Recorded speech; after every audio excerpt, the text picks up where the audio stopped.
Solomon Kane and a companion find an ill-maintained inn nestled deep in the Black Forest.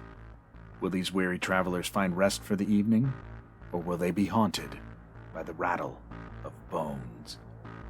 Hello everyone, welcome back to Bobby D's Reading Room. I'm Bobby D. Lux. This is my reading room where I invite you to stick around for a little bit, pull up a chair, join me on a trip to the Black Forest, and let me read you a story. If you enjoyed the story and want more, hit that like button and subscribe. Today's story is a bone chiller. See if you can make it through the night with an offering from Robert E. Howard, featuring one of his best-known creations, Solomon Kane, Rattle of Bones, which was originally published in Weird Tales June 1929. And now, please enjoy Rattle of Bones. Landlord, ho! The shout broke the lowering silence and reverberated through the Black Forest with sinister echoing. This place hath a forbidding aspect, meseemeth. Two men stood in front of the forest tavern. The building was low, long, and rambling, built of heavy logs. Its small windows were heavily barred and the door was closed. Above the door, its sinister sign showed faintly, a cleft skull. This door swung slowly open, and a bearded man peered out. The owner of the face stepped back and motioned his guests to enter, with a grudging gesture, it seemed. A candle gleamed on a table. A flame smoldered in the fireplace. "Your names?" "Solomon Kane," said the taller man briefly. "Gaston Leamon," the other spoke curtly. "But what is that to you?" "Strangers are few in the Black Forest," grunted the host. "Bandits many. Sit at yonder table and I will bring food." The two men sat down with the bearing of men who have traveled far. One was a tall, gaunt man, clad in a featherless hat and somber black garments, which set off the dark pallor of his forbidding face. The other was of a different type entirely, bedecked with lace and plumes, although his finery was somewhat stained from travel. He was handsome in a bold way, and his restless eyes shifted from side to side, never still an instant. The host brought wine and food to the rough-hewn table, and then stood back in the shadows like a somber image. His features, now receding into vagueness, now luridly etched in the firelight as it leaped and flickered, were masked in a beard which seemed almost animal-like in thickness. A great nose curved above this beard, and two small red eyes stared unblinkingly at his guests. "Who are you?" suddenly asked the younger man. "I am the host of the Cleft Skull Tavern," sullenly replied the other. His tone seemed to challenge his questioner to ask further. "Do you have many guests?" Learmon pursued. "Few come twice," the host grunted. Kane started and glanced up straight into those small red eyes, as if he sought for some hidden meaning in the host's words. The flaming eyes seemed to dilate, then dropped sullenly before the Englishman's cold stare. "I'm for bed," said Kane abruptly, bringing his meal to a close. "I must take up my journey by daylight." "And I," added the Frenchman. "Host, show us to our chambers." Black shadows wavered on the walls as the two followed their silent host down a long, dark hall. The stocky, broad body of their guide seemed to grow and expand in the light of the small candle which he carried, throwing a long, grim shadow behind him. At a certain door he halted, indicating that they were to sleep there. They entered. The host lit a candle with the one he carried, then lurched back the way he had come. In the chamber the two men glanced at each other. The only furnishings of the room were a couple of bunks, a chair or two, and a heavy table. "Let us see if there be any way to make fast the door," said Kane. "I like not the looks of mine host." "There are racks on the door and a jamb for a bar," said Gaston. "But no bar." "We might break up the table and use its pieces for a bar," mused Kane. "Mon Dieu," said Learmon. "You are timorous, monsieur." Kane scowled. "I like not being murdered in my sleep," he answered gruffly. "My faith," the Frenchman laughed. "We are chance met. Until I overtook you on the forest road an hour before sunset, we had never seen each other." "I have seen you somewhere before," answered Kane, "though I cannot now recall where. As for the other, I assume every man is an honest fellow until he shows me he is a rogue. Moreover, I am a light sleeper and slumber with a pistol at hand." The Frenchman laughed again. "I was wondering how Monsieur could bring himself to sleep in the room with the stranger.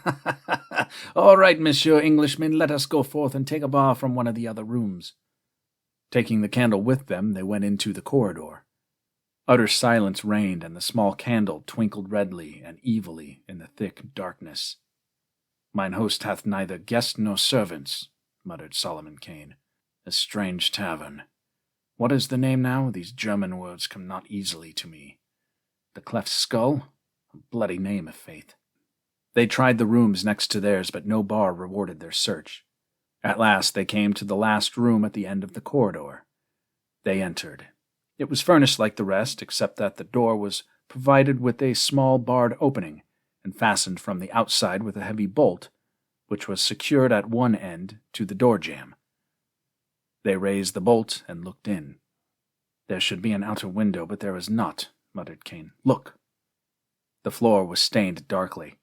The walls and the one bunk were hacked in places, great splinters having been torn away. "Men have died in here," said Kane somberly. "Is yonder not a bar fixed in the wall?"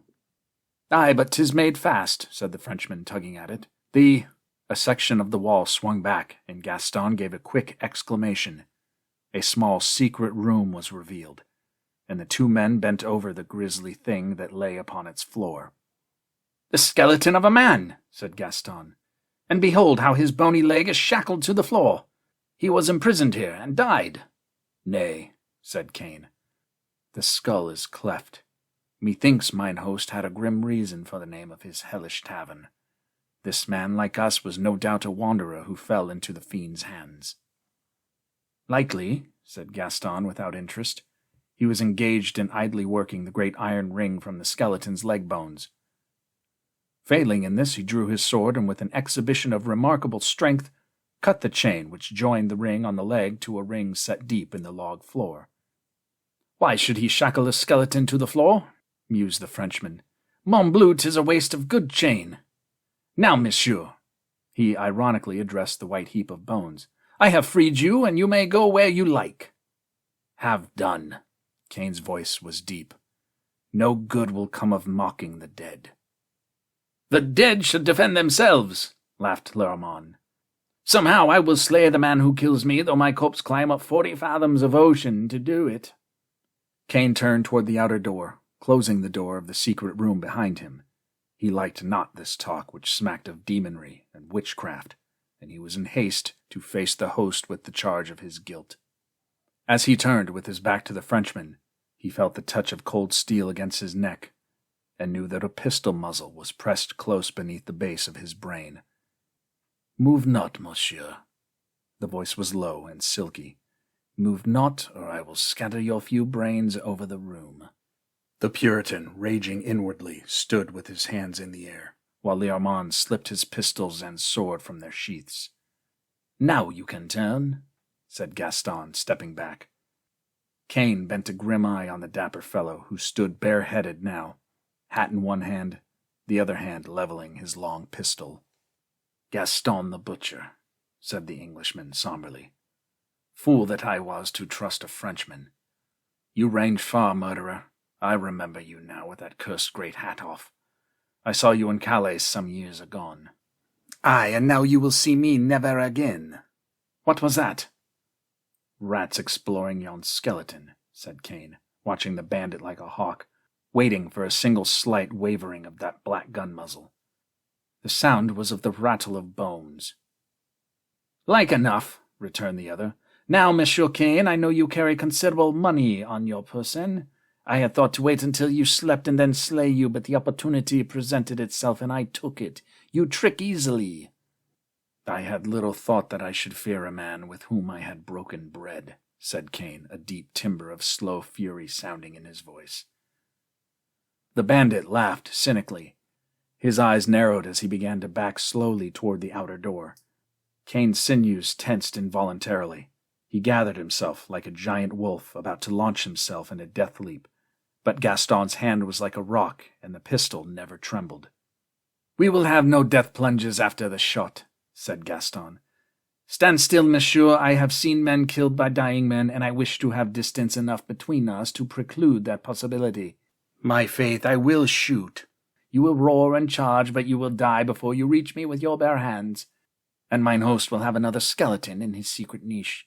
That is, if I do not kill him myself. The fool knows me not, nor I him, moreover." The Frenchman was in the doorway now, sighting along the barrel. The candle, which had been stuck in a niche on the wall, shed a weird and flickering light which did not extend past the doorway. And with the suddenness of death, from the darkness behind Gaston's back, a broad, vague form rose up, and a gleaming blade swept down. The Frenchman went to his knees like a butchered ox, his brains spilling from his cleft skull. Above him towered the figure of the host, a wild and terrible spectacle, still holding the hanger with which he had slain the bandit. "Ho, ho, ho!" he roared. "Back!"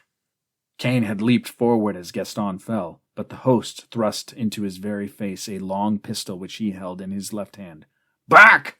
he repeated in a tigerish roar, and Kane retreated from the menacing weapon and the insanity in the red eyes.